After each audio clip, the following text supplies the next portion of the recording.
Welcome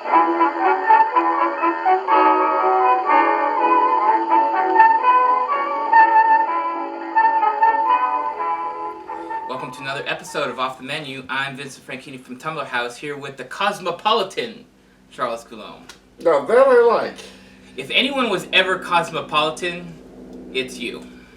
I take that as a compliment. My father always used to say we were cosmopolitan. Yeah, you are. No, I like that. So, yeah, all right. I'll keep it with the act. Okay. So, I've got good news for you. Okay.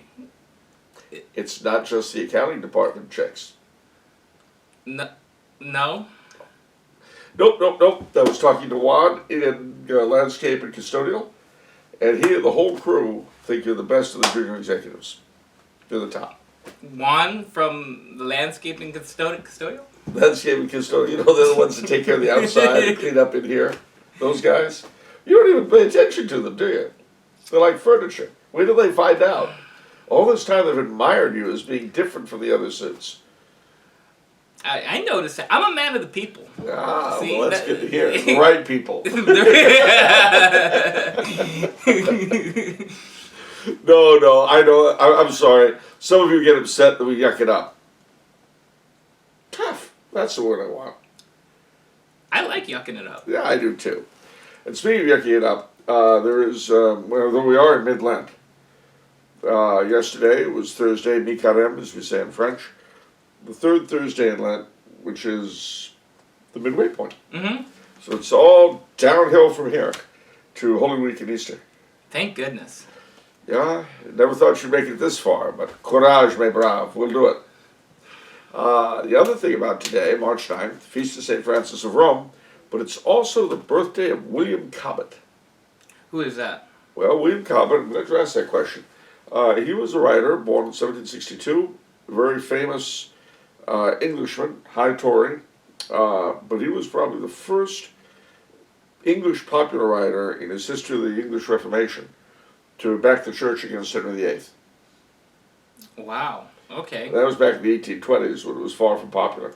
And he was also a political writer, championed Catholic emancipation. I also drew a tight connection between the so-called Glorious Revolution in England and our own American Revolution. And the funny thing about that is that back then, it made people very uncomfortable. I mean, people in Britain uncomfortable because they hated the American Revolution. Yeah. And so to link it to the Glorious Revolution, which brought in William III and, you know, constitutionalism and so forth, oh, that was terrible. Mm-hmm. Today, for Catholic Americans, it's often the reverse. Linking our glorious American Revolution with that terrible onrush of the evil William of Orange. Oh, but history takes no prisoners, ladies and gentlemen. I like that. It's true. It kills us all. You look at every person who's ever been written about. Eventually they died. It's true. Well, I've always figured death would make a special exception in my case. No? No. I mean, I see people dying, but... Couldn't happen to me. No, and sometimes you see it happen and you say it couldn't happen to a nicer person. I think that's why some people are so upset over the Antichrist and Armageddon, because I think in reality, or, you know, secretly, they don't think they're going 6 feet under. It's going to take some sort of catastrophe or Armageddon to get them down there. Yeah, well, I remember years ago, the Inquirer had a banner headline, "Surviving the End of the World." And my first thought was, why would you want to? Yeah. But, no, it is true. We tend to imbue these things with an importance that they perhaps don't have, because the likelihood is we'll croak before anything exciting goes on. Yeah. And as we saw with the 2 world wars and so many conflicts in this in the last century, if you don't die before them and you live through them, you may wish you had. Yeah. Think of all the people that died in 1913. Yeah. But yeah, I was influenced by your excellent. You're in Professor Bierstack's Doomsday talk because you make the brilliant point that we all have our doomsday. You're not going to escape your doomsday. You're going to have it. No, it's true. It is true. You know, you, me, and everybody. In the immortal words of Jim Morrison, no one gets out of here alive. Interesting. Yeah, well, he was right. Yeah. Of course, in the immortal words of Edward D. Wood Jr., life is a strange place in which to live. Of course. So you leave the bizarre for the unknown. Okay, good deal. Yeah. Okay, yeah, let's get started. The most popular type of question, by far, that we receive is how Charles feels about certain people. We did an episode like this last summer, and this is going to be another one of those episodes. Feelings, nothing more than feelings about people who need people are the luckiest. You know, it's been argued that all the world's experience can be consolidated into the musical work of Barbra Streisand. Who says that? Nobody with any great intelligence or depth, I expect, but still, it could be said. Wow. Not me, I wouldn't say it. You don't like Barbra Streisand? I think she's very brave. Why? Well, what she's gone through. What has she gone through? Wealth, husbands, all kinds of things.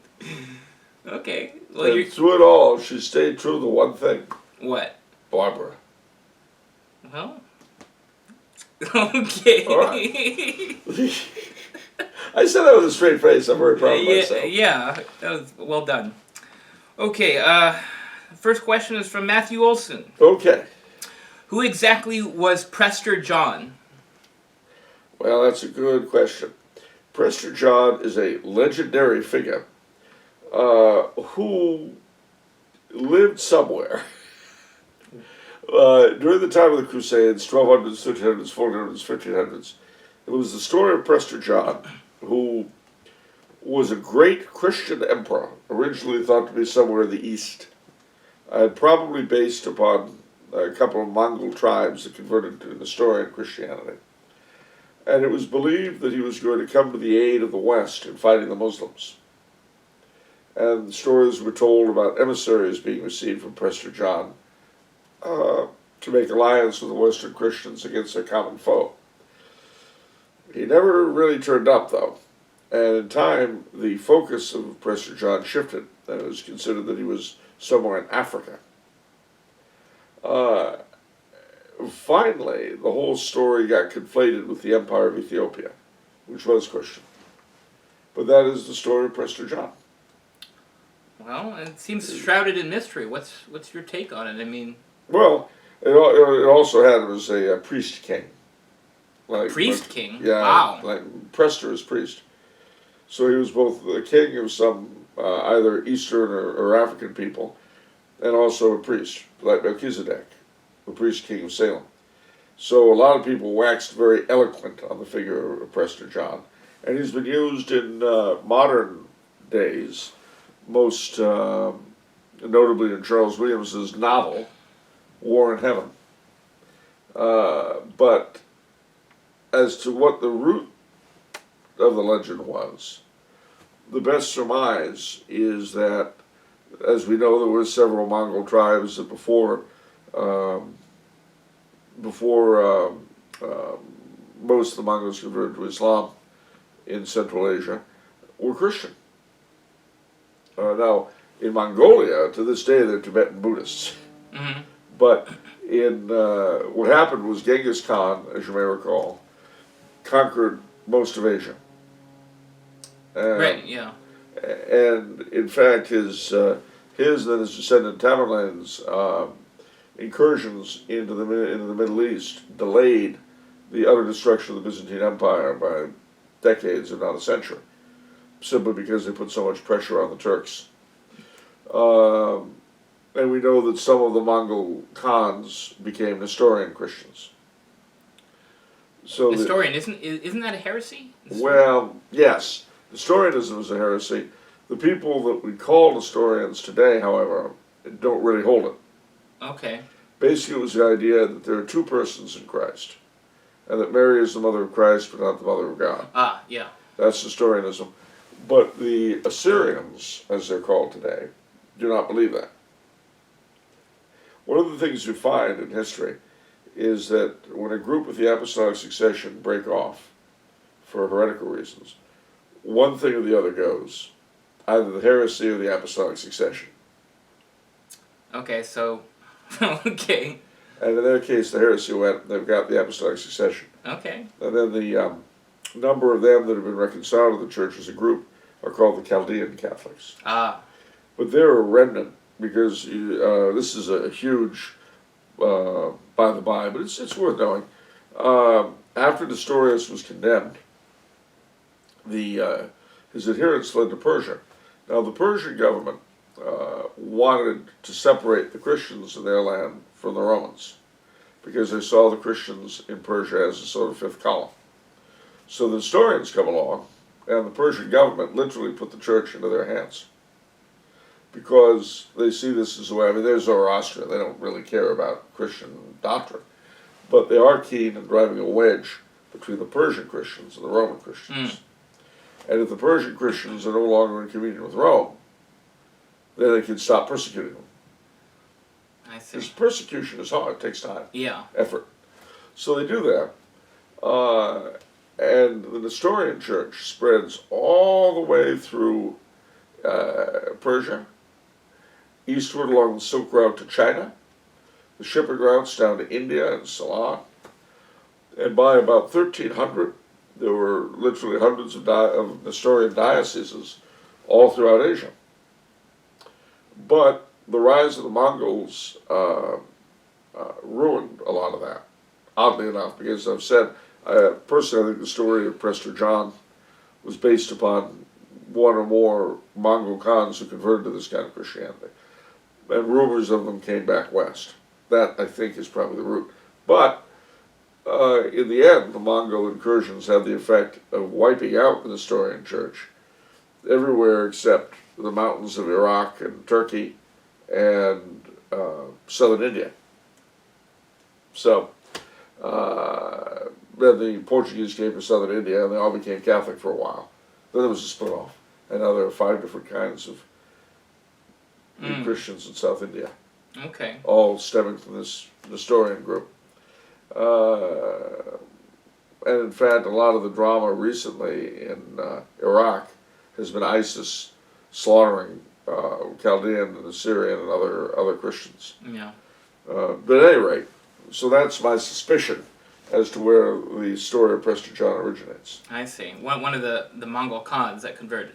Yeah, and you know, the idea was that he was just about to send forces to relieve the Christians of the Holy Land. I see. Would have been nice if it had been true. And as I say, in reality, it did relieve pressure on Constantinople, like the Mongols did. Yeah. For a century, perhaps. Yeah. That Mongolian Empire always fascinates me because there's not a lot of talk about it. But wasn't it the largest empire ever at its Oh no, that was the British Empire. Oh, but it was the largest continental empire. Yeah, continental. Yeah. Yeah, and it arose quickly and it fell quickly. Yeah, I watched the video timeline where you just see it expanding so rapidly, and then it just falls apart. And then it falls apart. Fractures. Because they had no genius for governing. They could conquer. How did they conquer so well and so quickly? Because their armies were amazing, and they made examples of. They would conquer a city. That if the city surrendered, then they would be accepted as part of the empire. If they refused and they had to actually take it, they'd all be killed and their skulls piled in pyramids. Wow. So after a while... it got pretty easy. They didn't want to... Wow. Wow. Then they conquered from Russia, the frontier of Poland, all the way to China and northern Vietnam. The only people who defeated them were the Japanese. How were they able to do that? The divine wind destroyed the Mongol fleet. Well, the divine wind? Kamikaze. Oh, wow. That's where the word comes from. And so when it looked as though Japan was going to fall to the Mongols, the Mongol fleet was destroyed and the Mongol soldiers left to the mercy of the Japanese. Wow. And so when they found themselves in a similar position in 1945, they gave the name to their suicide bombers. Yeah, that's where I heard that, yeah. It didn't work as well the second time. Ah. How did the divine? I mean, they don't have airplanes back in No, the day. How did they wind, kamikaze? I don't well, understand. no, they called the wind that came up and destroyed the Mongol fleet. Oh. They called it the divine wind, the kamikaze. Oh, I see. And so they were hoping they'd be able to do the same thing in 45. Didn't work out quite the same way. I see. Of course, there is the terrible joke about the Polish kamikaze. Uh-oh. What? 50 successful missions. I don't... 50... what? Well, how could... That's an oxymoron, is it? That's the point. You're supposed to have one successful mission. That's the point. 50 successful missions. Why Poland, though? Well, because otherwise you get the jokes told. You can call it. You can use the Irish or the Caribbean if you want. Okay. Use whatever ethnic group you want to smack around that day. You hear about the famous French Canadian kamikaze? Okay. 50 successful missions. There you go. You feel better now? Yeah. Okay, good. They have it. Those French Canadians have it coming. We already got it. Very sad. All right. Okay, next question is from Alex Bryant. Please talk about Antonio de Oliveira Salazaar. He seems to perfectly embody Catholic social teaching, and he achieved great things for the church in Portugal. Well, he did. He did. I would say and I have a lot of admiration for a lot of what he did. I think his biggest mistake was not restoring the monarchy. And it's interesting because there was no way for there was no orderly way for his work to continue. It's interesting that Franco was confronted with a similar problem, and also a royal family that was, shall we say, rather liberal. But Salazaar, the House of Braganza, the surviving branch, the Miguelists, are very Catholic and very conservative, and probably would have saved a lot of his legacy. So it's ironic that Franco restored the monarchy and Salazaar did not. What was Salazar's succession plan? Who knows? He had none. Instead, he had a stroke, which rendered him... was he young? How old was he? No, he was old. This was back in, I think, 68 or 69, he had the stroke. He was replaced at the top, and then he died. He was replaced at the top by a fellow called Marcelo Caetano, who kept the regime going for a few more years, but then was overthrown in 74.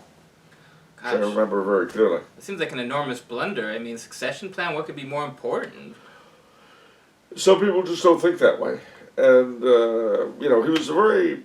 One thing you find, and I don't mean to be unkind to clerics, but precisely because they don't have children, clerics very often don't think along those lines. So why do I say that about Salazaar? Well, because he was a subdeacon. Oh. Okay. Well, that explains it then. Yeah. He really was not thinking in terms of the future. Make the present good, the future will take care of itself, I think was his idea. I think. I'm open to correction by people who know him better than I do. Okay. Anything else? Any more positive? Well, yeah. I mean, he did his best to hold together the Portuguese Empire, and in doing so found himself at war with both the United States and the Soviet Union, who were always happy to get together to gang up on our European allies. One of the nicer bits of our foreign policy in my youth. It's wonderful being an American when you know that being an ally of ours is about the stupidest thing you can do. At any rate, it bankrupted poor little Portugal, which led to the overthrow of Salazar's successor. Very, very sad story. Very, very sad story. And of course, because Salazar represented Catholic values and all that kind of stuff, once he was gone, the country rapidly secularized into the terrible position she's in now. No birth rate, etc. That's too bad. Yeah. That's what happens. Okay. Well, our old buddy Benjamin Cruz wants to hear about a lot of people. The next 4 questions are from him. Oh boy, I don't know those people. I was never there. If you say I was, you lie. No. Okay. No, who are they? Okay, his first one is, what are your thoughts on Dom Pedro II? Well, interesting man, Emperor of Brazil. you know, he was a bit like Napoleon III in the sense that he was very much a creature of 19th century liberalism, but he also wanted to be a real traditional Catholic monarch at the same time. Wow, how do you reconcile those two? Well, not easily, which is exactly the problem that both Pedro II and Napoleon III faced. Oddly enough, how do you reconcile them? Well, I don't know that they ever did, so you can't expect me to. But they both get ease for effort in trying. Okay. Don Pedro was a very enlightened ruler, liberated the slaves, for which he gets no credit. You know, I mean, again, his overthrow was probably one of the two worst things that ever happened in the history of Brazil. Wow. What was the other thing? Independence from Portugal. Okay. Okay. But the second was, I mean, it's like, I would say Maximilian's overthrow and murder was the second worst thing that ever happened in Mexican history. I can guess the other one then. Yeah, same. Okay. Anything else about Dom Pedro? Well, yeah, I mean, he was the forerunner of so many things in Brazil. The rubber industry, the telegraph, the railroads, I mean, all that. He was the patron of. That Brazil is an economic power today, she really owes to her emperor. Wow. And the fact that he was treated with such horrible, horrible contumely and ingratitude does not speak well for the oligarchy that came to power in Brazil. Okay. What are your thoughts of Dr. Peter Kreeft? Also, is he a Thomist? Oof. Well, I'll tell you the truth. I've seen Dr. Kreeft's work my whole life. I've not read a lot of it, so I'm not really either a fan or a foe. Well, he seems very learned, you know. I don't really have much of an opinion. Okay. What are your thoughts on Oswald Spangler and his book Decline of the West? Is this the main ideology of the alt-right? Well, Oswald Spangler theorized that civilizations, like men, go through irreversible cycles. They're born, they prosper, they decline, they die. And he felt that the West was on the downslope. But the Western civilization that stems from basically Constantine to the present. Yeah. I would say that I don't believe that it's irreversible, because I don't believe it's organic. I believe it's unlikely to be reversed, because what would be required is a reclaiming of the very faith that created Western civilization in the first place. So it's much easier for us to go downhill and die than to reclaim the faith that made us, yeah. So you disagree with Belloc, if I'm not mistaken. I thought he had made the prediction that Islam, the threat of Islam, would cause the West to get strong again. I would say that it's a possibility. But you wouldn't bet on it. I wouldn't bet on it. I mean, I can see it happening because, as Belloc proposed, let's put it this way, certainly in the short run, I could definitely see Europe at least pulling itself together and getting very nasty over the Muslim thing. Yeah, you say that they flip on a... Yeah, they flip on a dime. The problem is whether or not that's going to be maintained. In other words, Joe Sixpack or Giuseppe Sixpacco or Joseph Sixpack or whoever you like, Joseph Zexpack. All these wonderful people in Europe. Okay, they don't like the Muslims raping and pillaging and murdering, and so they will get them first, and they do, and they put in thug-like leaders that do the job. Yeah. So now the Muslims in Europe are either converted or back home or dead. Okay. Exactly. Now what? Yeah. And this is where the big question comes in. If Europe regains the faith at that time, then we'll have something. But if she doesn't, all you'll have is a ton of corpses for nothing. Yeah. And that, so I mean, I certainly hope that Europe will pull itself together, that the West will pull itself together.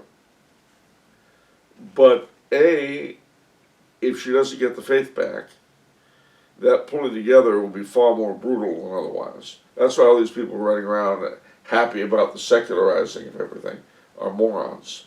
Yeah. Because what they're ensuring is that people with their opinions will not be dealt with well in 10 or 15 or 20 years. Secondly, not only will it be more unpleasant and inhuman, it won't last.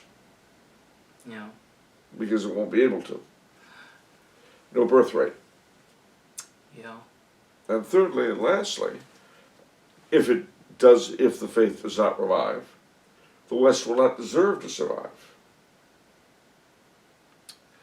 And that's where I would differ from Spangler.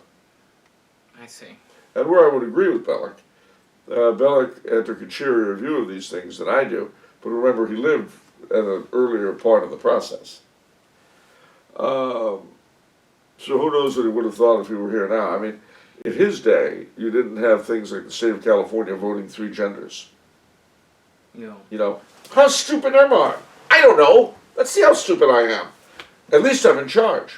So you've got a moronic Western leadership that are just totally out to lunch.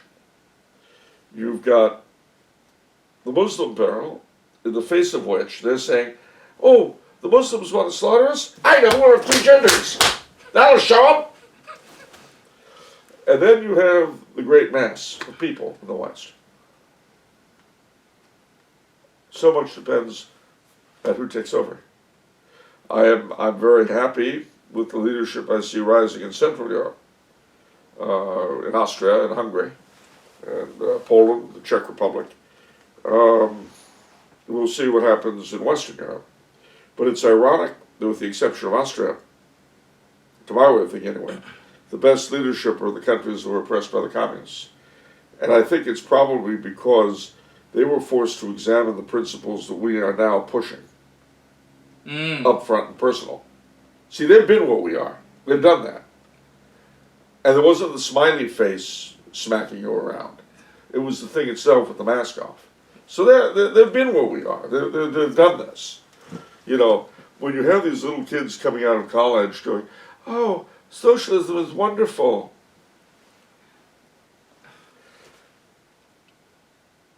Pick yourself up if you really feel that way.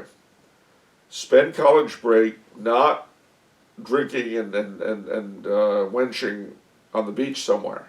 No. Don't spend spring break at a resort. Go to Eastern Europe. Take your little self over there. And just talk to people. Just talk. Open the little mouth, but more importantly, open the little ears and ask them about socialism. Because see, unlike yourself, and unlike the old men like me who babble at you in your classrooms, you know, the guys with the gray hair, they don't generally dress as formal as I do, but you know the morons I mean. Those guys, and you, don't really know what socialism is. They have no idea. Go to Eastern Europe, they know. They'll help you with your issues. I think Bernie Sanders should be required to teach at a Russian university. I agree there. No, I mean, not for all. I'm not saying exile Bernie Sanders. Exile Bernie, no? No. But I'm saying he should be required to teach for 2 or 3 semesters at a Russian university. To interact with his fellow faculty members, chat with the students, you know, get a little feeling for what he's pushing. Yeah. Just as I feel that every dope pusher should probably be forced to play nurse in a rehab facility for a while. Yeah. You know, see the results of their handiwork. Yeah. Not that we're bitter. But anyway, that's the thing. As far as the alt-right goes, I'm not entirely sure that they have an ideology, other than they don't like what they see. Okay, so Yeah, a lot of them have discovered Spangler. yeah. But the very fact, see, Spangler, in a real sense, is the counsel of despair, because he says nothing can be done. Yeah. This is just a cycle, and you ride with the cycle to the end. Okay. It can't be fixed, and then something new will come out of it. I think that, that to the degree that you think anything can be saved, to that degree you're not a Spenglerian. Even if you accept his general analysis. Okay. So, any more specifics on Spangler? Yeah, he dressed very nicely. Okay. And he made a wonderful comment, which is always floating around in my head. I may not agree with the general thrust of his philosophy, but I do find very enticing his phrase that if one has an opportunity to annoy, one should take advantage of it.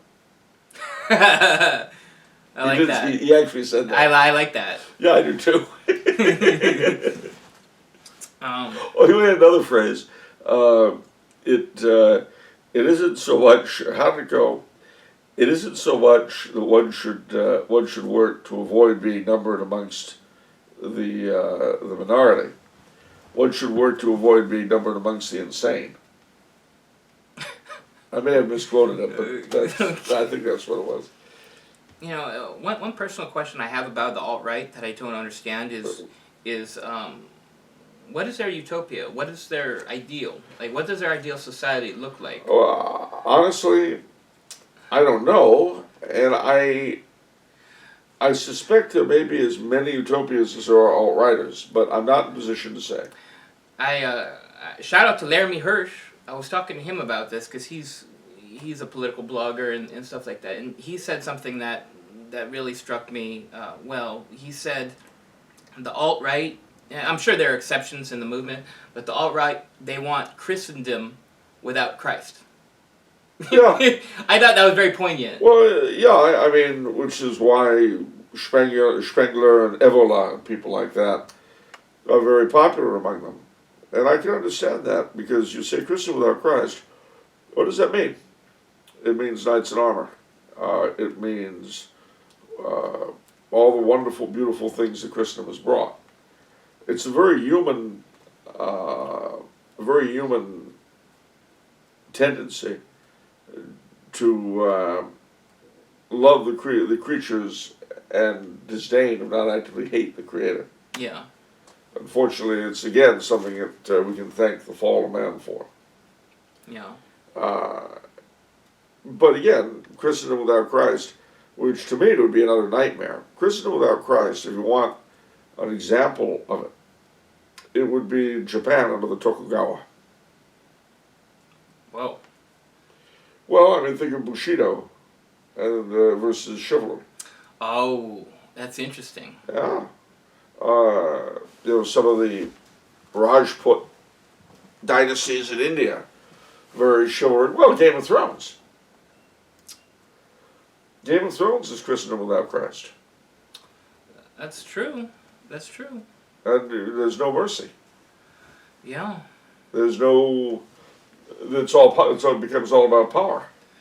I hate that. If there's several horrible things of Game of Thrones, but that's the worst. Is that impression that it gives that all the medieval rulers, all that type of rulers, all they're interested is in keeping power. That there's no actual stewardship. I hate that. Well, so it also is untrue. But fortunately, because it's a mythical place, it can be anything that whatever his name it wants it to be. Can't think of his name. Williamson. Mm. I mean, if he wants, they can all be talking bunnies. Yeah. Like, golly, what was it called? Adams. He just died. It was all about rabbits. And I can't even think of the name. Watership Down. Okay. There. Well, if you do a movie and all the characters are rabbits, there'll be a lot of rabbits in it. Yeah. So you get the right, if you're going to make up a world, to make its denizens whatever you want them to be. But, and some people look at that as very, very exciting. I mean, the followers of Nietzsche, for instance, love that idea Yeah. of everything being power-based. But the problem with everything being power-based is that there's always a bigger fish than you. And even if you're the biggest fish in the pond, then one day you're going to die. And all your power is going to go bye-bye. Joseph Stalin was the most powerful man on the earth when my brother was born in 1953. And 2 years later, Joseph Stalin in a hole in the ground. Bye-bye. Well, no, he wasn't. He was on exhibition for a while. But then Khrushchev was alive, unlike Stalin, who had been more powerful but was dead. Khrushchev out Stalin for all his crimes, and yet he goes to the hole in the ground. So you see, that's the problem with that entire thing of reasoning. Yeah. Before the show, we were discussing Negan and Game of Thrones. Walking Dead. Walking Dead, sorry. All the same to me now. Yeah. They all merge. Yeah. Annihilation, Black Panther, it's all the same. Yeah. Anyway, no, we're discussing Negan as the epitome of strength versus weakness being the moral code rather than good versus evil. Yeah. And, you know, the whole thing with that is that one day Negan is going to end up eating flesh if he isn't buried. Yeah. So, that's the whole problem with Christendom without Christ. It's a horrible world that I, for one, wouldn't want to live in. Yeah. I apologize to all you alt-writers who are faithful Catholics. I know we're going to get like 50 comments saying, oh, you've mischaracterized the alt-right movement. No, listen, I'm glad you said that. Because the truth of the matter is you can't really characterize the alt-right. Yeah. Anybody who tells you they know all about the alt-right and has figured it all out, they're lying. And that'd be true if you or me or people who are very active in it. Like what's his name, Musberg? I don't know. I don't know him by name. I'm sure he's a very nice fellow, but he's certainly one of the central alt-right thinkers. But I'm sure he'd be the first to say that he wouldn't be able to come up with something that would encompass everybody. Yeah, I was just sort of talking about all these alt-righters. They're espousing nationalism and that kind of stuff. And see, and this is where you get into a thing, which was a problem, frankly, in conservative circles in the 19th and 20th centuries, was being of nationalism. You had people like Marat in France, a great admirer, by the way. Unamuno in Spain, also an admirer. So when I say these things, don't think I'm saying they're terribly evil people whom I hate. Not at all. But both of them made a grave mistake, I think, in that they valued Catholicism as the ultimate expression of the spirit of France and the spirit of Spain. In the case of the Slavophiles, Orthodox is the spirit of Russia. But it stopped there. It was just a culture. Well, and in truth, the opposite is true. France and Spain and Russia have value to the degree that they reflect the faith. Yeah. Yeah. Not the other way around. Yeah. You know, you are the salt of the earth, but if the salt of the earth loses its savor, what is it good for? Yeah. Except to be spilled out and trampled upon by men. We, the West, are the salt of the earth, but we have lost our savor. If we don't get it back, then that's all we'll be good for, and we will be. Have no fear about that. All right, what else we got? Okay, Benjamin Cruz's last question. What is the philosophy of Blessed John Scotus, and what do you think of him? Well, I have to love him because his feast day was my birthday. Would you not love him? You want more than that? Would you not love him if... No, I would. What do I think of Scotus? I'm all for it. I mean, if it hadn't been for the Scotists, the Immaculate Conception would never have been defined. They, as Dom Garanger says in that regard, all honor to Duns Scotus and his school. And in truth, you know, with him, the Lullists, St. Bonaventure, the Franciscan philosophies, I certainly am much more tuned toward, much more in favor of, than I am with most of the varieties of Thomism I've encountered.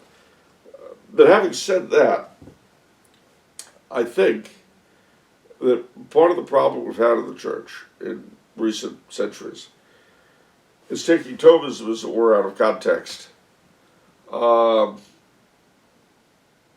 by suppressing, as it were, or ignoring, rather, schools like the Scotist, the Augustinian, and so on. Why do I say this? Does that mean I hate Thomism? There should be no Thomas. No. First and foremost, what are all these philosophies attempting to accomplish?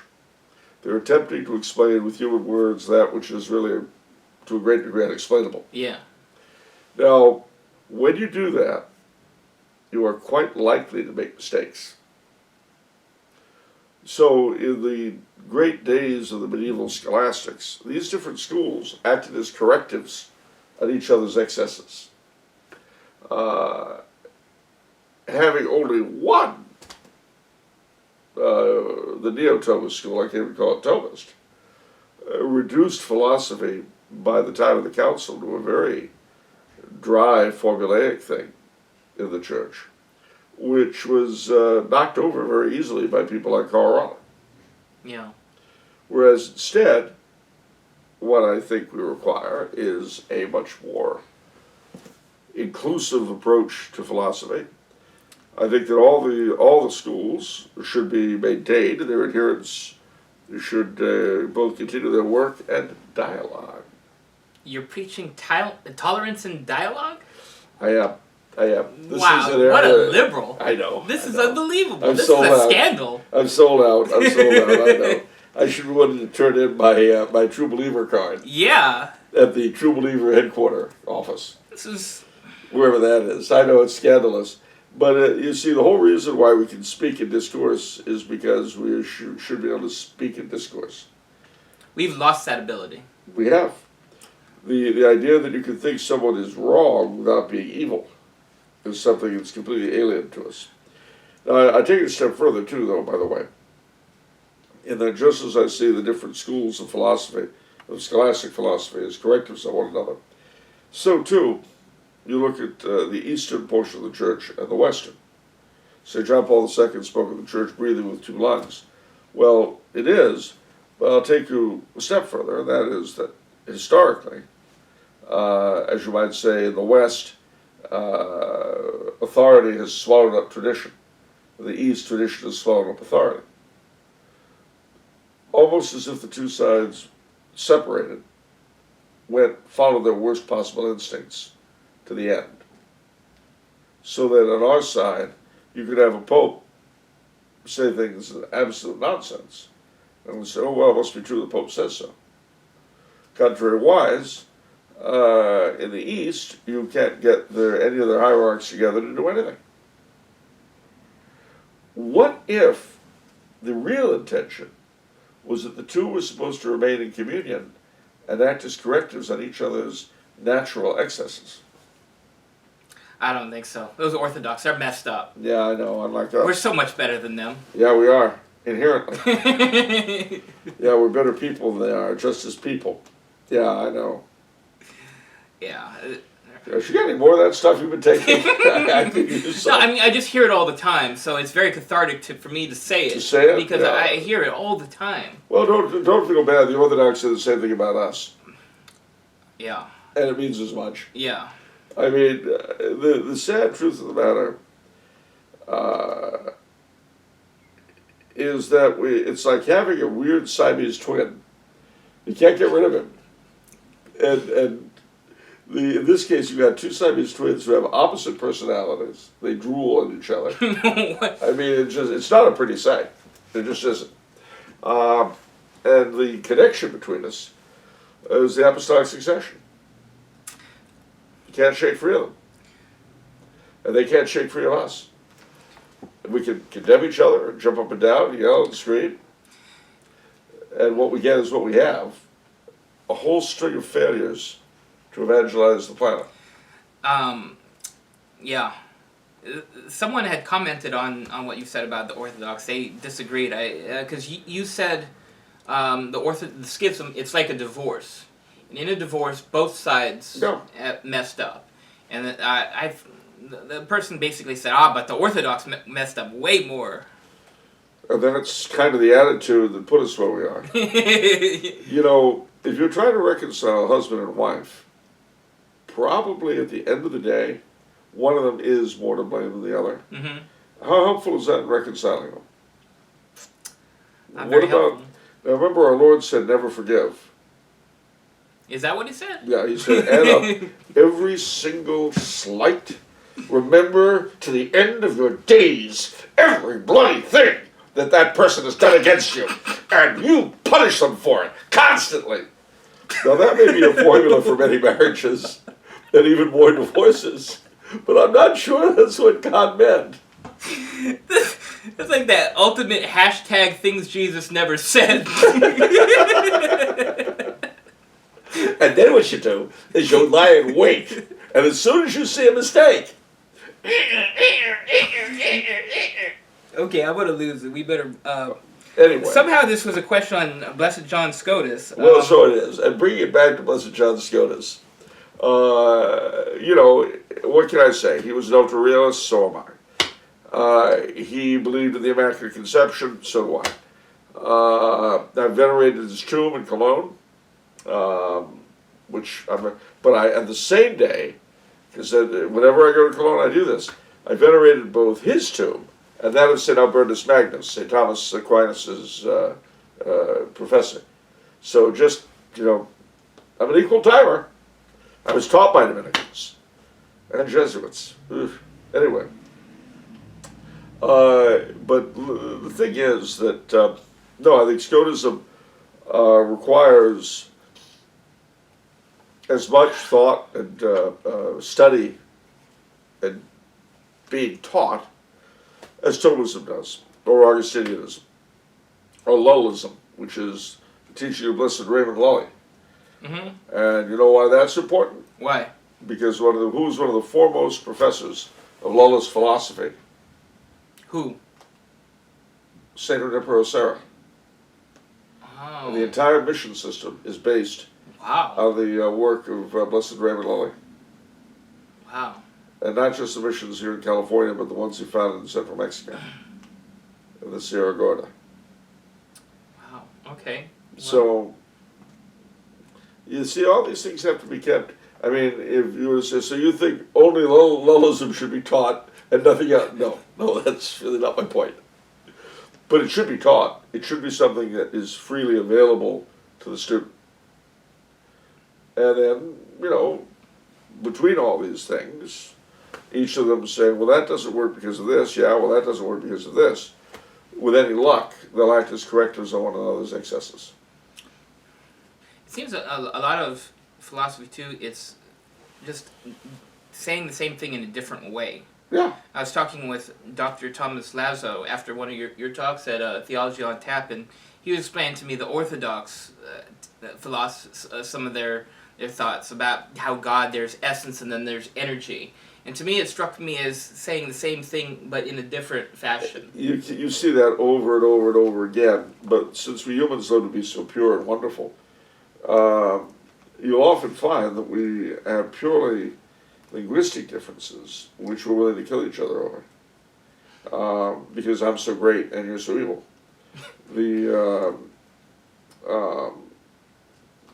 Time and time again, I'll hear it said, you see, we Orthodox believe this and such. Yeah, you Catholics believe this and such. Yeah. So you see the difference? No. No. Yeah. I don't. There are different ways of saying the same thing. But, you know, the only way out of that is for the person who's told you this to say, oh, you don't understand.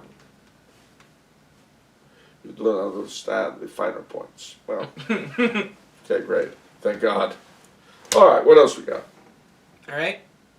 A bunch of people sent in the same question.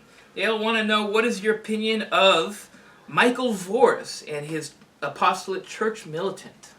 Wow. Well, they're great. They sell my books. That's true. How bad could they be, really? See, there you go. No, I met Michael a couple of times. He's interviewed me. I've emceed for him on one occasion. You know, our personalities are different. Our approaches are probably somewhat different. But I don't have any problem with him. I hope he doesn't have any problem with me. I think he was very, very brave to deflate the Archdiocese of New York's incipient campaign against him by outing himself That took a lot of guts. You know, he's a tough guy, and he's been through a lot of garbage, as all of us who lived in the time period that he and I lived in have done. This is about my age. Okay, yeah. And, you know, he came out the other end. He went to dark places I never did, which may be why he's a bit more strident than I am. You know, the more you experience the unpleasantries of this world, the more you dislike them. The less you experience them, the less outraged you are. So, you know, if his manner or style turns you off, and you say, oh, well, you know, he's trying, he's outrageous, well, yeah, what he is seeing is pretty awful. Yeah. So, I like him. Yeah, you know, I think a religious speaker, a good one, needs to have two qualities. They need to be engaging, and they need, more importantly, they need to be challenging. They need to challenge you. And I think Michael Voris has both of those qualities in spades. Oh yeah, he challenges, and you know, people don't like it, you know, how can he say that stuff, blah, blah, blah. Well, is it, you know, we always come down to the same sort of thing. When I was doing my column reviewing masses here in the Roman Catholic. The Roman Catholic. And I would get these outraged clerics yapping at me, and they'd say, well, it's a terrible thing, blah, blah, blah, how can you say such stuff, blah. Well, wait a minute, am I telling the truth or am I lying? You know, if I'm lying, shut me down. Hey, you just said how the Mass went. Yeah. You and I didn't even editorialize. You didn't editorialize at all, yeah. No, but that got them upset. I said, look, if you don't like the way you do things, you should do them differently. You know, and similarly,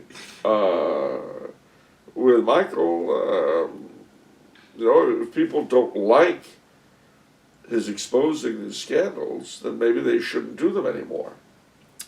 Yeah. You know, if you're a pastor and you're supporting your girlfriend or your boyfriend with parish funds and taking her on trips or him on trips to Bermuda or Rome or whatever, maybe you shouldn't do that. Maybe it would be great if you didn't do that. If you're a bishop and you know that Monsignor X and Father Z and L are doing that kind of thing, maybe you should put an end to it.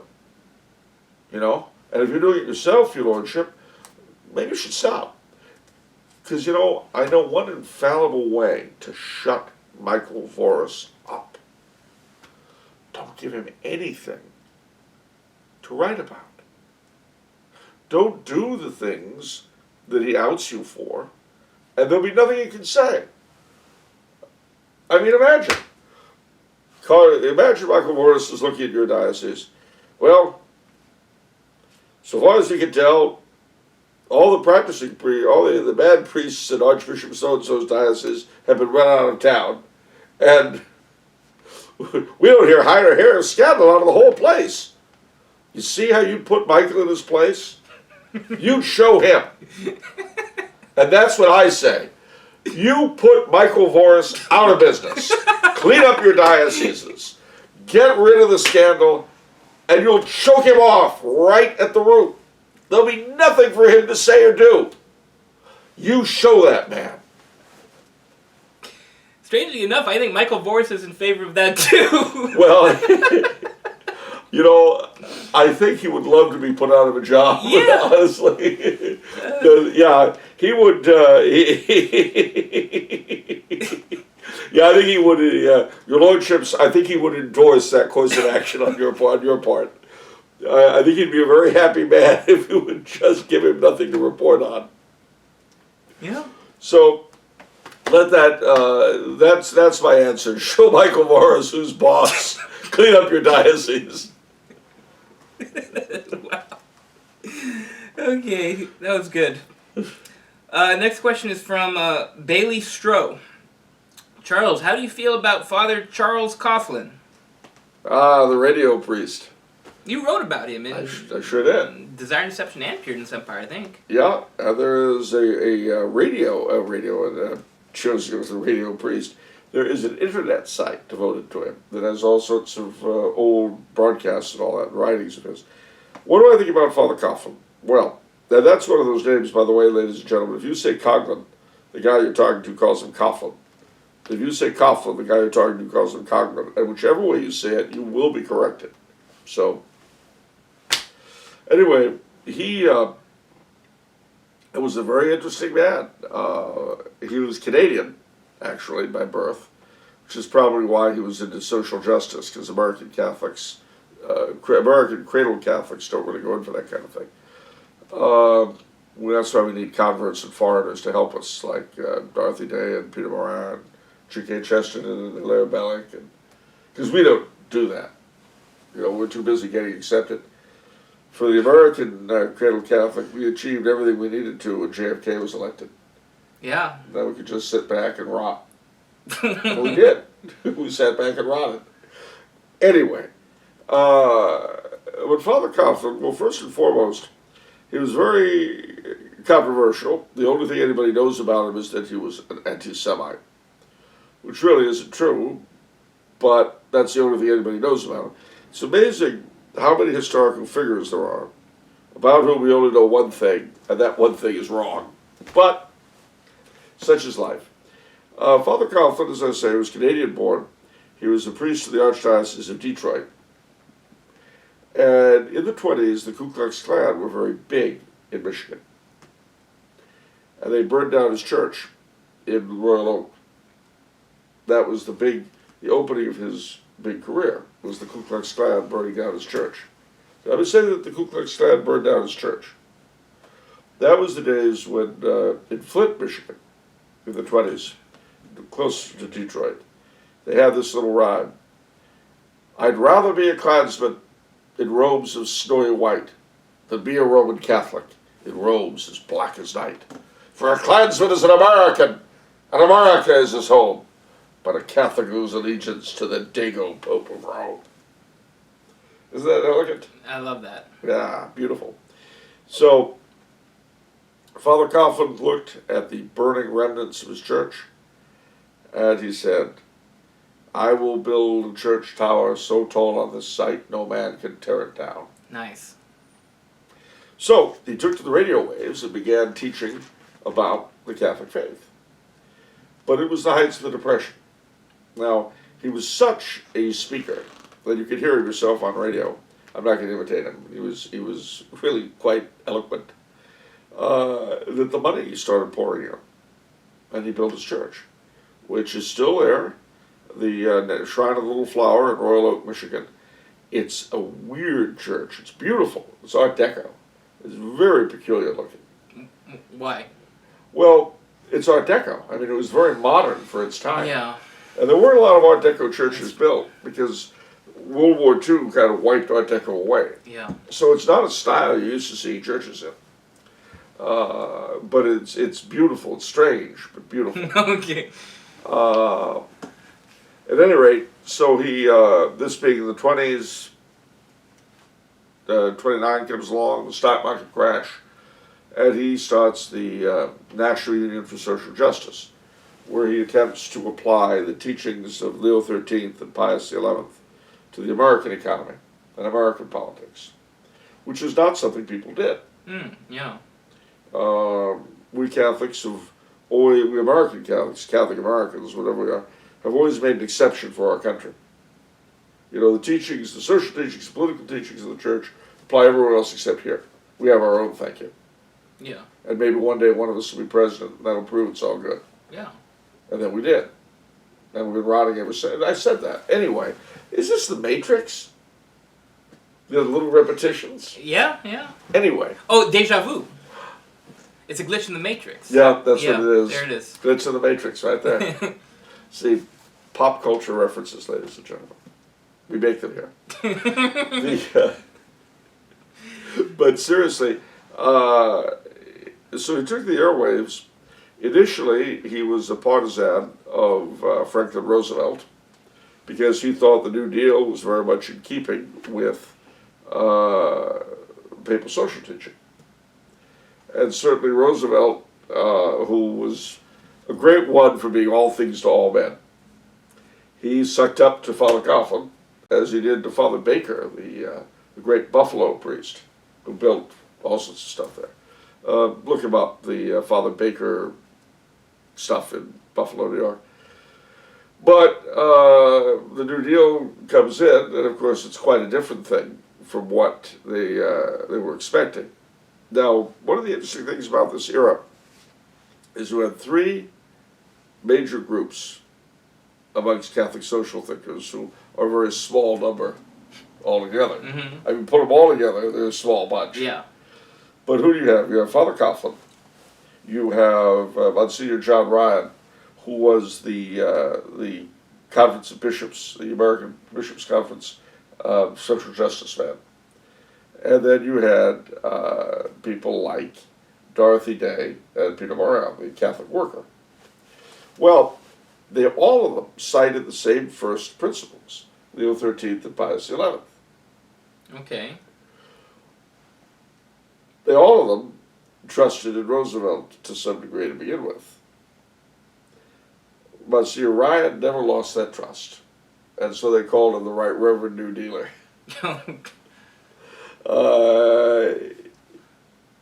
But Peter Morin and Dorothy Day looked for allies to the left, with whom they often got conflated and discredited, really, amongst many Catholics because of their association with the left.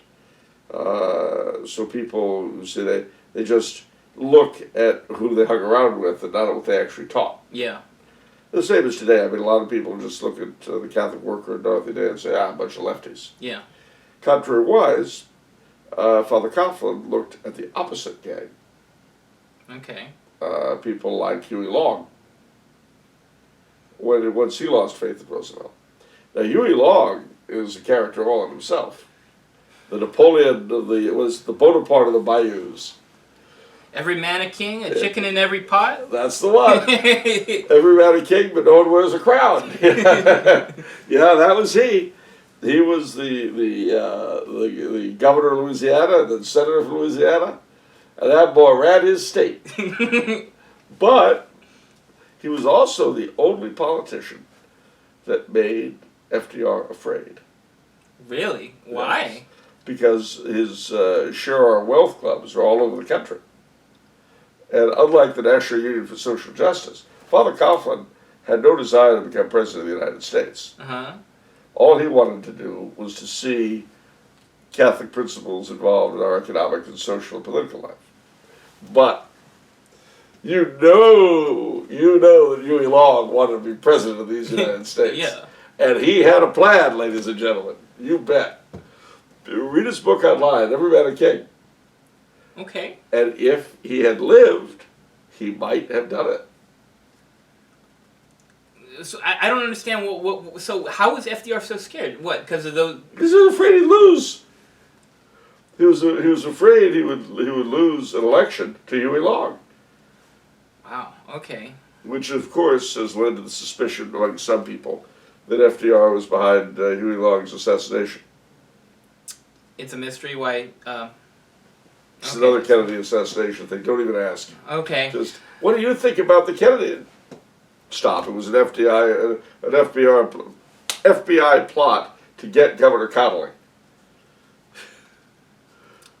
which is why it kind of misfired, bounced all through it, and hit Kennedy instead. Yeah. It was the Magic CIA. bullet. The magic bullet is typical of the CIA's inability to do anything. they go gunning for Coughlin, and they get Kennedy instead. Anyway, that's Wow. that's my theory of the FDR assassination. Okay. But they got him and he still lived. And Kennedy gets it instead. So there was no CIA at the time Huey Long was killed, though. So anyway, I will leave those questions to those better qualified to comment on them than I am. But suffice to say that with Huey Long out of the picture, he had appointed a man called Gerald O.K. Smith to run the Share Our Wealth clubs outside of Louisiana. What did these clubs do? I don't understand. Well, what they did was they educated local people in the economic and social and political ideas of Huey Long. There were a lot of them. I mean, look it up on the internet.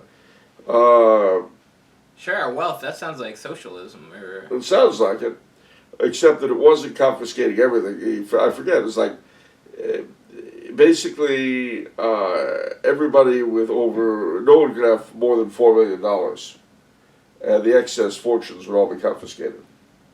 Wow. Now, the attractiveness of that kind of program, he said, you know, if you can't live on $4 million, there's something real wrong with the way you do business. You're making $4 million a year, that ain't enough. You got a problem. Yeah. So he would, that was his big shtick. But you're right. I mean, it would be confiscation, it would be all sorts of things. Yeah. So, this was obviously not something people contemplated happily. Mm-hmm. So, and again, you know, the economists will argue about it. You can go back and forth. But suffice to say, it was considered to be a threat. Huey Long is dead. Okay. So his brother, Russell, no, sorry, not Russell, that was his son, his brother, or his nephew, Earl, becomes the governor. But Earl faces federal indictment because the Long machine had done all sorts of shenanigans. Legally or illegally. So they made Earl Long a deal, which was they wouldn't prosecute if he withdrew the Long machine's support of the share of wealth clubs. So they did, leaving Gerald O.K. Smith with this machinery and no headquarters. Well, he and Father Coughlin got together with one other fellow called Dr. Townsend, who was here in California. Now, Dr. Townsend's, see, everyone had a cure for the Depression.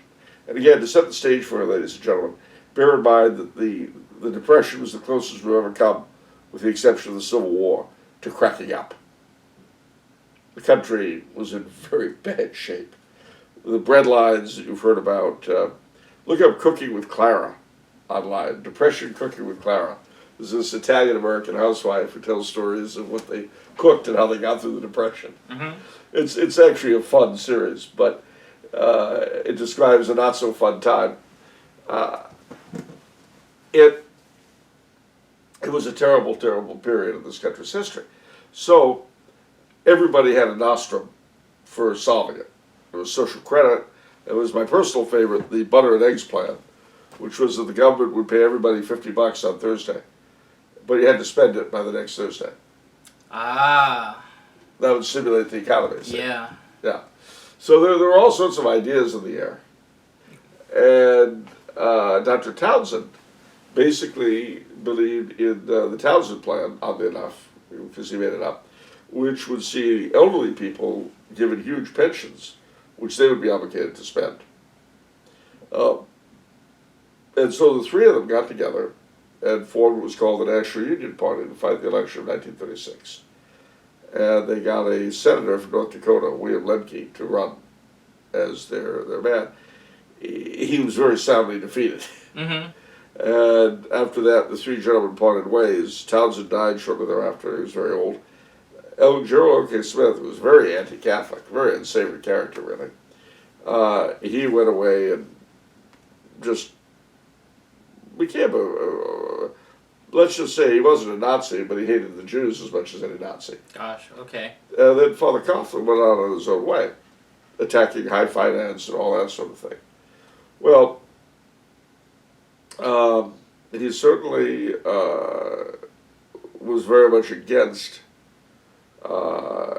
non-Christian influences in our country. But if you say you're against non-Christian influences, what does that immediately mean? Oh, that's kind of a catch-all, isn't it? Well, it is, but in those days it meant primarily Jewish. Oh, yeah, remember, wow, we really? we didn't have Muslims. So what does that leave? Gosh. So, let's put it this way. It's kind of like the war over Christmas. So Judeo-Christian values wasn't a thing? No, that Judeo-Christian was coined, I think, in the immediate aftermath of World War II. Oh, okay. But that wasn't a thing then. Wow. And people spoke of a Christian America. In fact, in 1892, Trinity versus the Supreme Court, Trinity versus the United States, the Supreme Court ruled that this country is a Christian country. Yeah. Now, what does that mean? But whatever it meant admitting that Christ was God. And obviously there were and are elements of the country that don't quite feel that way. It was interesting to see KCAT was crowing yesterday that for the first time ever, less than 50% of this nation are white Christians. Now 70% are Christian. Okay, that sounds right. I mean, it's probably... But only 43% are white Christian. Most blacks, of course, are Christian. Most Latinos are Christian. Yeah. So that leaves the bunch that I consider the most pathetic of all, which are the non-Jewish, white non-Christians. Non-Jewish, white non-Christians. That's the group that never existed before, Okay. as anything big. The unbelievers, the spiritual but not religious people. That's true. The agnostics, the atheists, the scientificists, the people who sit on their faces and think with their, Yeah. those people. And they're the ones really that were being obliquely trumpeted and lionized. Okay. The free thinkers who are white, You notice that most of this gender-free stuff and all that doesn't really get a lot of traction with non-whites. Some, but not many. Interesting. Yeah, well, that's because the sickness of this country is the sickness predominantly of the white. Uh-oh. Watch yourself. All these white nationalist people are gonna jump after you now. Well, that's nice, but it goes back to being the salt of the earth. Uh-huh. And losing our savor. The problem with this country, ultimately, is not the non-whites. It's not the Jews. It's white people. And and for that matter, it's not even the non-Catholic whites.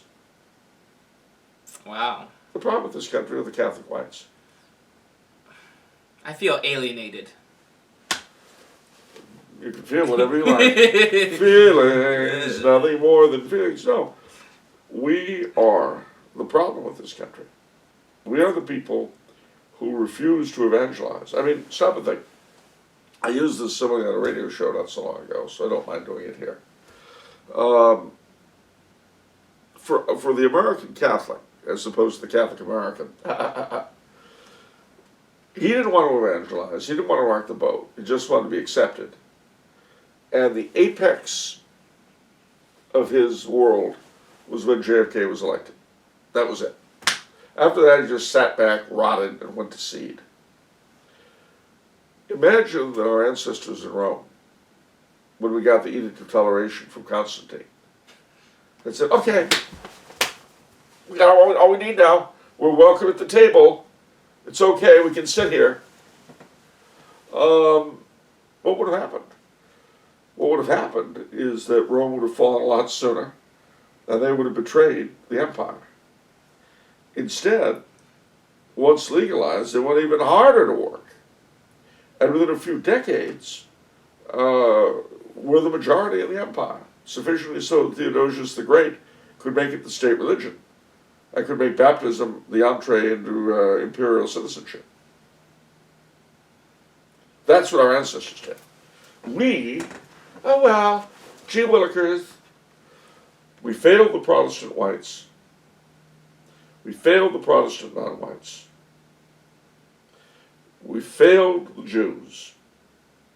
And we presented we allowed and assisted in the creation of a moral and doctrinal swamp where the Latin Americans and Filipinos would be deprived of the faith almost as quickly as they came in.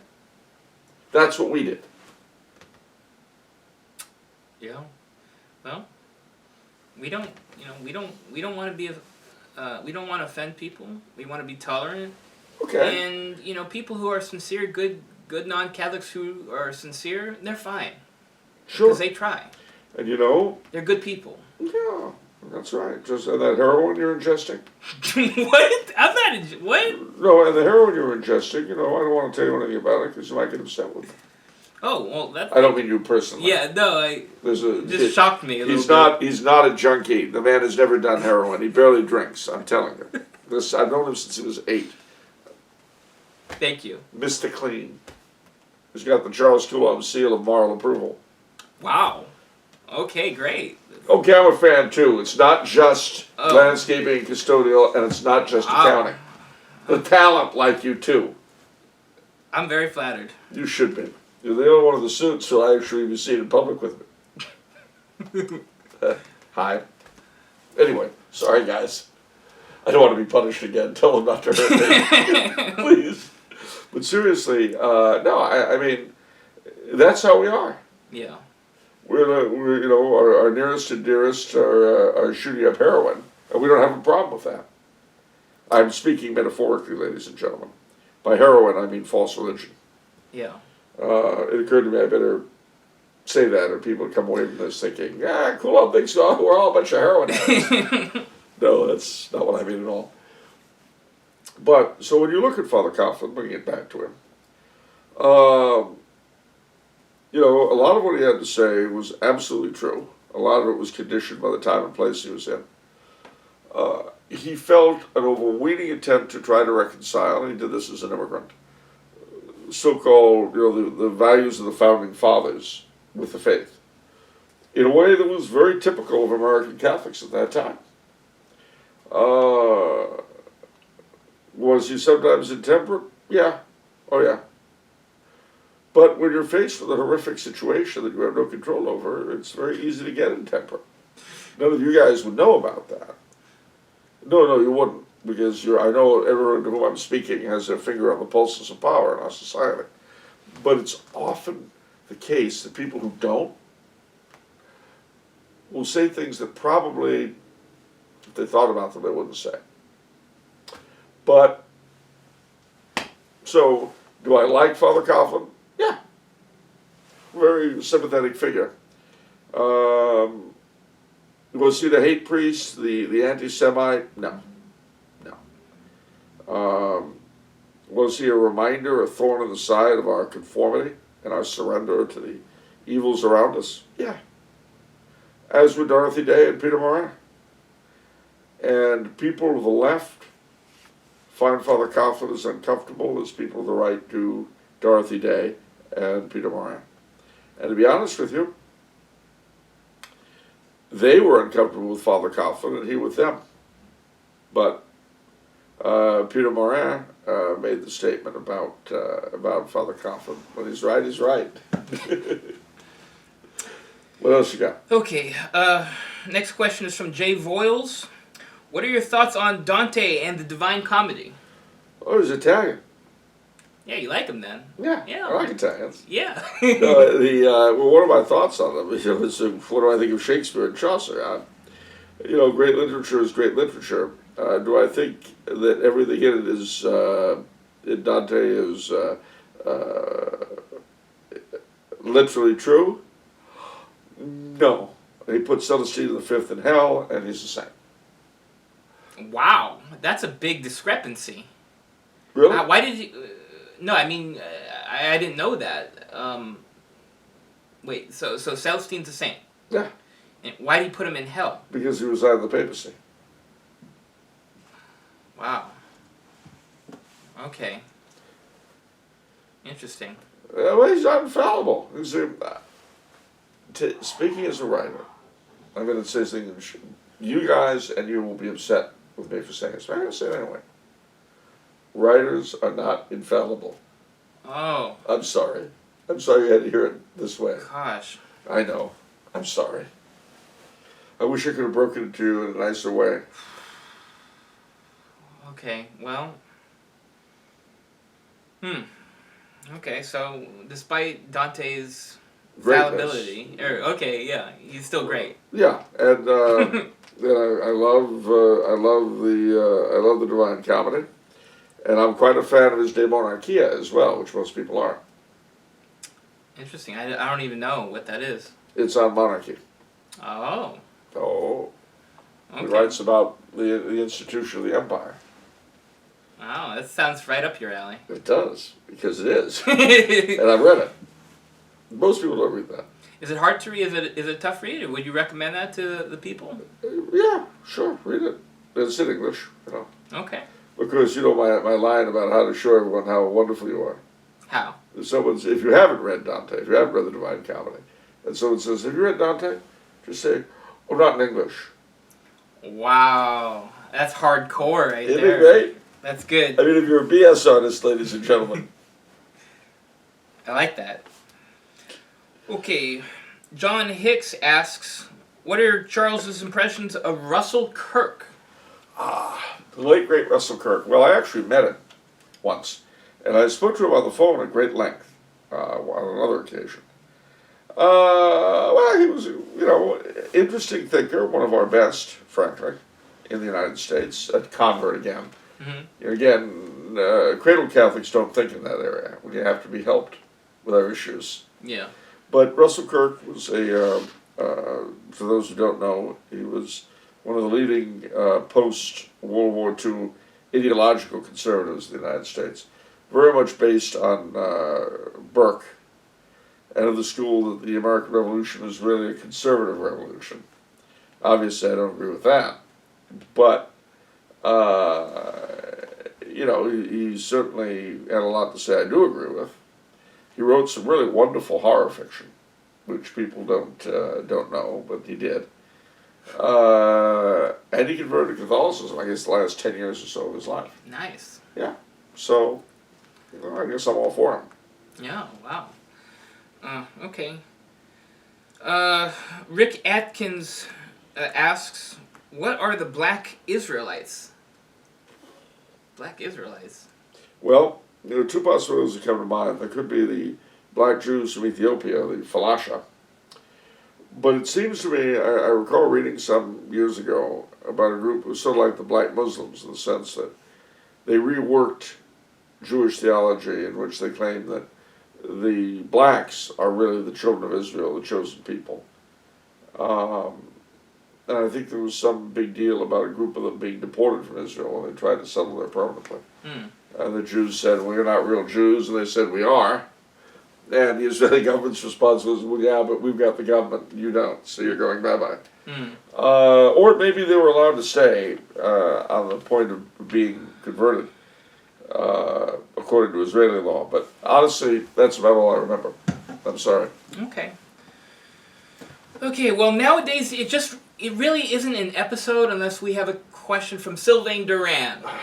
Our last question today is from him. Oh, boy. Reminding me of my French-Canadian roots, and that I'm a traitor for doing these shows in English. Is that what he said? No, he didn't say that. Oh. I'm just, that's Okay. being proactive. Oh, I got you. All right. Okay, he says, greetings again, fellow papists. I discovered Charles with your show last year, and I think I found a kindred spirit in some of our reading habits. H.P. Lovecraft, M.R. James, and Arthur Machen are some of the authors we both seem to enjoy, among others. Yeah. Which is why I wonder if you face the same puzzled reactions I had from fellow Catholics. Some don't understand at all my interest in the fantastique and sci-fi literature, and although more than half my library is filled with religious books, they view it with suspicion. My priest even recommended I get rid of all of them. I also heard some criticize the novel as a literary genre, saying that saints in the past condemned them. What say you? Books as a whole, or novels as a whole are condemned. Do you condemn novels as a whole? Is that? What do you... Remember what I said earlier about California's mission system? Lully and Yeah. his philosophy and such? He expressed his views on the missions. And Father Serra got his idea on a novel he wrote called Blanquerna, about a pope who decides to devote himself entirely to the good of souls rather than doing whatever Renaissance popes were doing, and sets up an effective mission system. And that is what the mission system here in California was based on. The novel Blanquerna by Blessed Raymond Lully.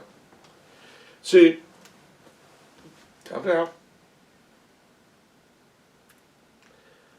There is an idea that sanctity and stupidity are somehow intimately connected, that ignorance is holiness. And it's only because it isn't, only one step from there is the union of ignorance and arrogance, which sounds almost like a William Blake thing, the marriage of ignorance and arrogance. I could see him doing a picture of it too. Just as God does not like sour saints, he's not particularly fond of stupid ones. Because if they're stupid, they really don't know what they're doing. Saints, the novels that the saints condemned were trashy novels. The immoral novels of people like, oh gosh, the French for his name escapes me. Man, why can't I think of her name, if his name, its name? Doesn't matter. The point is that there's a lot to condemn in trashy novels. You know today, if you pick up a novel, there's got to be a sex scene in it, or it won't get published by the major publisher. I can understand that. But, we'll put that aside. There's nothing wrong with condemning trashy novels. Right. The idea of condemning literature, which is what these people are doing, is stupid. Catholics have produced the finest literature on earth. G.K. Chesterton, Flannery O'Connor, Tolkien. I mean, why they make an idol of stupidity, I don't know. Omnia, Stupiditas, Omnia Vincit. Stupidity conquers all. I'd love to see that engraved in a lot of places. People think, well, you know, you look at St. Thomas Aquinas, you look at Blessed Duns Scotus, you look at these people, they weren't fiction writers, but they were brilliant minds. And brilliant minds do not get that way by contemplating the wall. That's called Zen. It's not Catholic. Oh. You know, Catholicism can at once embrace and renounce the world. It doesn't avoid it. And so too with learning, so too with literature. It's ironic that the three he brings up, let's look at them, shall we? Yeah, let's look at them. H.P. Lovecraft, unbeliever. Atheist. Atheist, although somehow unaccountably not a Catholic bishop in the 21st century. Do we have to go there? No. Anyway, H.P. Lovecraft was an atheist, tremendous stylist. He showed how wrong atheism is despite himself, because he created a fictive universe where nothing means anything, where there is no good God. To me, it always came across as a sort of fairy tale. But he made an interesting comment. You know, well, he made several. He went to Quebec. For some reason, even though he was an atheist, he loved human traditions. He certainly loved Yankeedom. And he hated the foreigners who were pouring into New England, particularly the French Canadians, until he went to Quebec. Now, those days in Quebec, during the midst of what the moronic French Canadians of today called Le Grand Noirceur, the period under the great Maurice Duplessis, Quebec was the most Catholic part of North America. And Lovecraft absolutely fell in love with it. He then wrote he wrote a letter to August Derleth, who was one of his regular correspondents, later his literary executor, who was a Catholic, that if a writer was going to have a religion, he ought to be a Catholic. If an artist was to have a religion, he ought to be a Catholic. Wow. So that was Lovecraft. M.R. James, the great ghost story writer, he was an Anglican cleric of the Anglo-Catholic variety. The Provost of Eton, eventually, and before that, Provost of King's College, Cambridge. Great ghost story writer. Anglo-Catholic variety, as I say. And he made the comment when he was asked if he believed in this sort of thing, ghost stories and so on. He said something which I cannot argue with. Depend upon it, these things happen, but we do not know the rules. And the last, Arthur Machen, who, to my way of thinking, is the best of the three. Wow, I didn't know that. I thought you liked Lovecraft the most. I do like Lovecraft. But I mean, you always seem to talk about him with me. You don't add a lot more than Machen. Well, that's because Lovecraft is, shall we say, more accessible for modern people, because we live in the universe he described. Okay, I see. Really? Yeah. I mean, it's just like the early church fathers. If you read the earliest of the church fathers, and you compare them with the later church fathers with the medieval scholastics, you'll find yourself much more at home with the early church fathers. Why? Because they were writing in a civilization very like our own, full of crap. And as the faith got more and more a part of society, it becomes more alien to people who live in one like ours. You see what I mean? I understand. So that, you know, by the time you read St. Thomas Aquinas, it's like he's writing from planet Mars. But you read St. Clement of Alexandria, and he could be living next door. Because that's the kind of sewer we live in. I see. I'm not saying it's a bad thing, because I don't judge. But at any rate, Machen made the comment that nothing can be, although he was Anglo-Catholic, he said nothing can be called literature that is in conflict with the Catholic faith, because the Catholic faith is simply another name for a spiritual reality.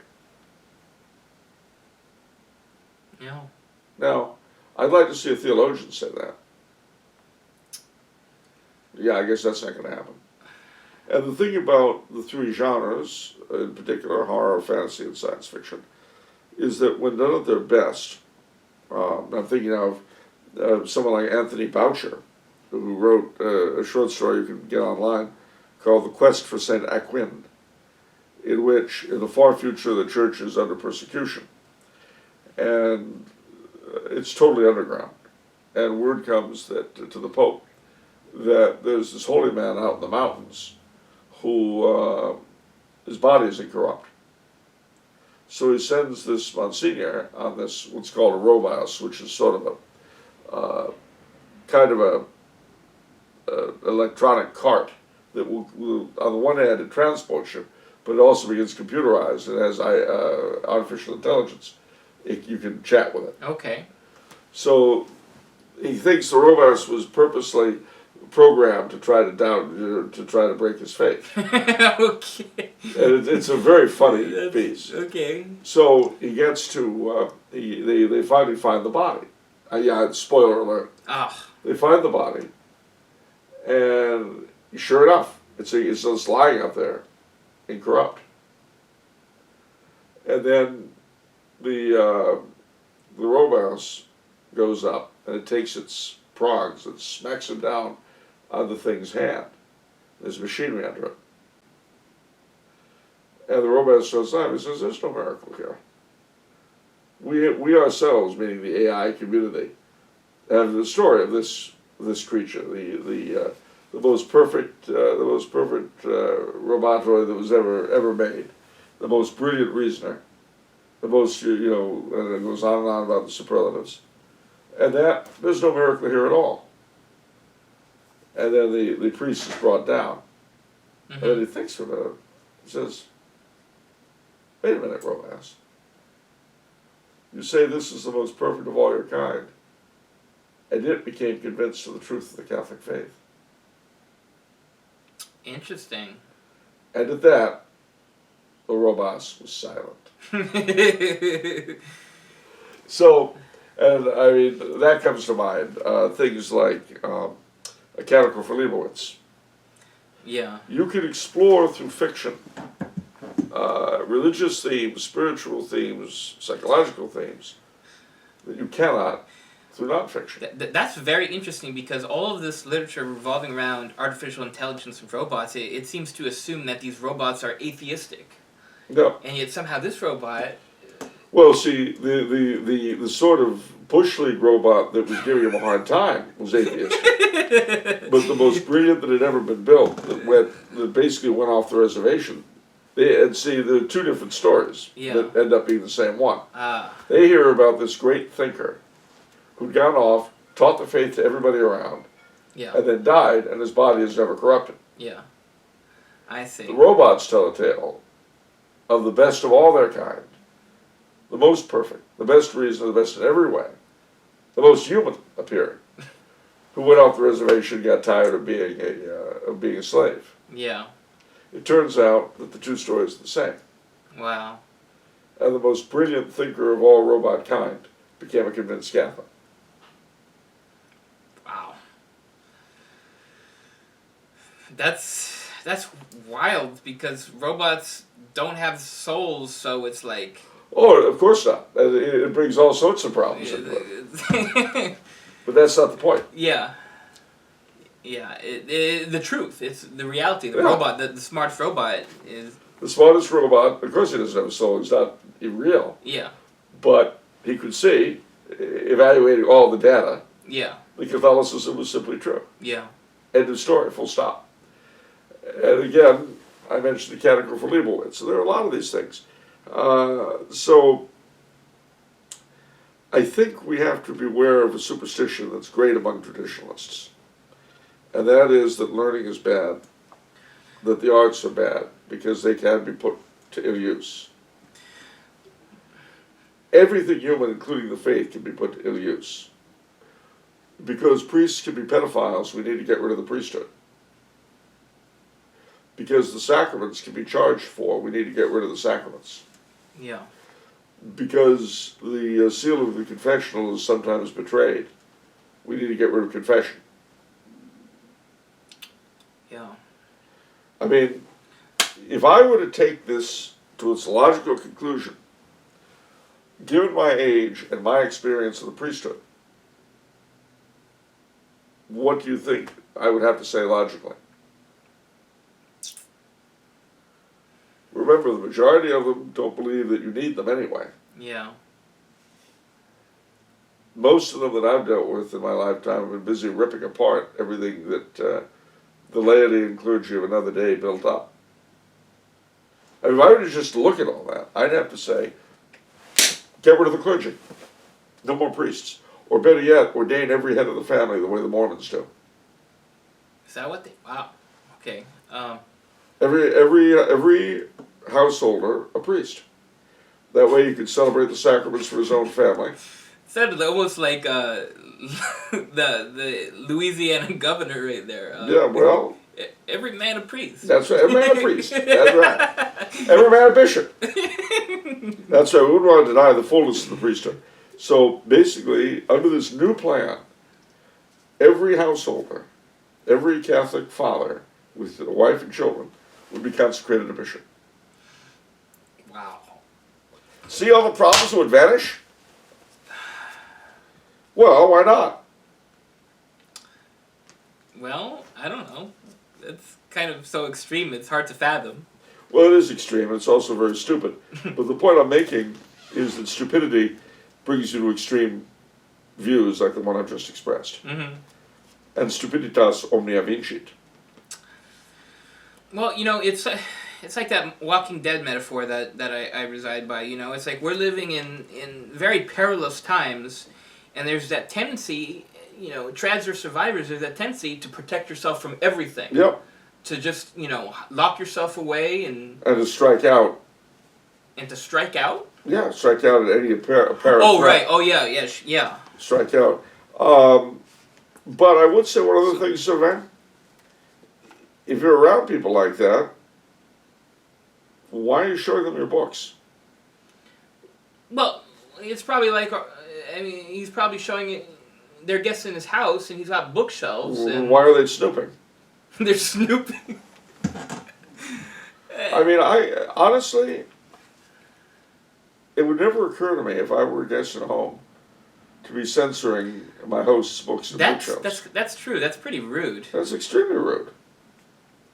But being perfect Catholics allows us to be rude and to give up every trace of etiquette and common decency.